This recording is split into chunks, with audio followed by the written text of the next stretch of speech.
Jumpa kembali dalam program Bible Everyday. Saya mengajak Anda untuk belajar akan firman Tuhan, dan kita sudah tiba di Yeremia pasal yang ke-6. Tidak bisa dipungkiri bahwa pemimpin memiliki pengaruh yang besar buat orang-orang yang dipimpinnya. Kalau dalam konteks negara, maka pemimpin negara itu akan sangat berpengaruh kepada kemajuan negara dan kepada rakyat yang dipimpinnya. Bahkan bisa dikatakan menjadi seperti apa rakyat yang dipimpinnya tergantung seperti apa pemimpinnya. Demikian juga halnya dengan pemimpin secara rohani. Secara khusus di Israel sana, pemimpin rohani memegang peranan yang sangat penting, bahkan menentukan arah suatu bangsa. Sehingga kalau pemimpin rohani yang ada di sana benar-benar hidupnya takut akan Tuhan, mereka memimpin disertai dengan tanggung jawab yang mana mereka mendedikasikan kepemimpinan mereka kepada Tuhan dan rakyat, maka hasilnya bahwa rakyat Israel pun akan melakukan apa yang benar di hadapan Tuhan. Masalahnya adalah di zaman Yeremia ini, pemimpin-pemimpin rohani justru melakukan apa yang jahat di mata Tuhan. Mereka mengejar suap, mereka mencari untungnya sendiri-sendiri. Tidak hanya para nabi, para imam pun juga melakukan hal yang sama.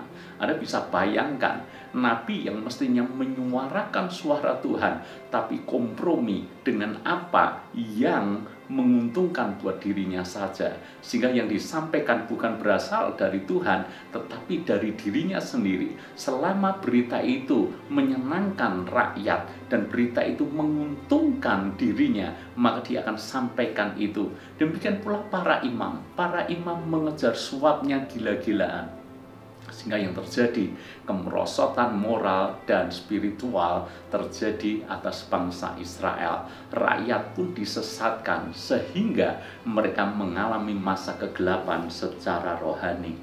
Tidak hanya imam atau para nabi di bagian di level tertentu saja, tapi hampir semua pemimpin rohani juga melakukan hal yang sama. Maka kalau kita melihat di dalam ayat yang ke-13 di Yeremia pasal yang ke-6 ini dikatakan, sesungguhnya dari yang kecil sampai yang besar di antara mereka, maksudnya pemimpin-pemimpin rohani itu, semuanya mengejar untung. Baik nabi maupun imam, semuanya melakukan tipu. Kalau pemimpin rohani mereka di level tinggi atau pemimpin besar, baik nabi maupun imam, mereka kompromi dengan dosa. Mereka melakukan apa yang jahat dalam kepemimpinan mereka.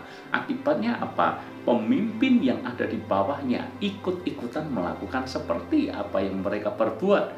Makanya firman Tuhan berkata, dari yang kecil sampai besar di antara mereka semuanya melakukan dosa, melakukan apa yang jahat, hanya mengejar untung belaka, dan mereka tidak malu kalaupun harus menipu umat Tuhan. Ayat yang ke-14 dikatakan, mereka mengobati luka umatku dengan memandangnya ringan. Katanya damai sejahtera, tetapi tidak ada damai sejahtera. Artinya mereka melakukan kebohongan. Seharusnya mereka merasa malu sebab mereka melakukan kejijikan. Tuhan sendiri berkata mereka melakukan sesuatu yang menjijikkan, tetapi mereka sama sekali tidak merasa malu dan tidak kenal noda mereka. Kenapa mereka tidak malu? Karena semuanya melakukan hal yang sama.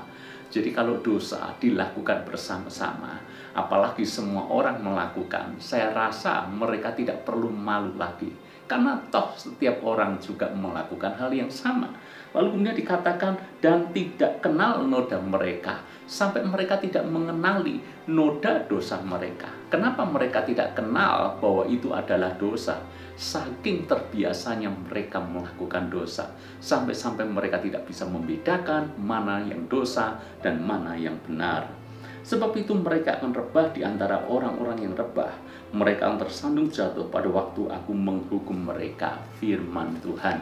Ingat baik-baik para pemimpin, kalau kita melakukan apa yang jahat, kita melakukan apa yang salah, maka orang-orang yang ada di bawah kepemimpinan kita pun akan melakukan hal yang sama. Jadi kalau kita sama-sama melakukan yang jahat, mereka atau orang-orang yang kita pimpin melakukan apa yang jahat, maka bisa jadi kita tidak lagi merasa malu untuk melakukan apa yang jahat. Bahkan kita tidak menyadari bahwa kita sudah melakukan apa yang jahat, saking terbiasanya kita melakukan apa yang jahat. Namun di akhir semuanya itu jangan pernah lupa bahwa Tuhan adalah Tuhan yang adil. Kekudusan Tuhan tidak bisa dikompromikan dengan apapun juga.